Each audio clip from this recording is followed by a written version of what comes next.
तर नमस्कार, मी आपल्यासाठी एक नवीन व्हिडिओ घेऊन आलेलो आहे। तर आपण गावरान कोंबडी पालन करत असतो।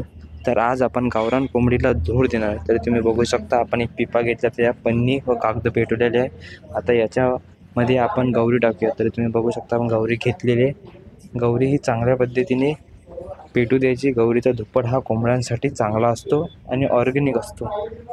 तर आता आपण गौरी चांगल्या पद्धतीने पेटून देऊया। याच्यानंतर आपण लिंबाचा पाला घेऊया। तरी तुम्ही बघू शकता, आता आपण लिंबाचा पाला घेऊया।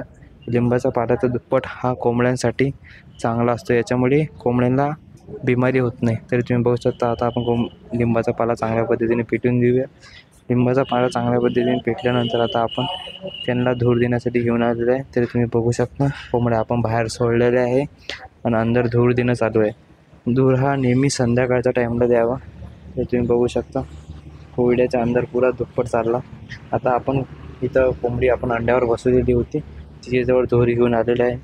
कोंबडी अंड्यावर बसल्यावर तिच्याजवळ मच्छर व किडे हे जास्त प्रमाणात येतात। तर आपण तिच्याजवळ धूर घेऊन जाणे हे आवश्यक आहे। तर तुम्हाला व्हिडिओ कसा वाटला ते कमेंटमध्ये नक्की सांगा।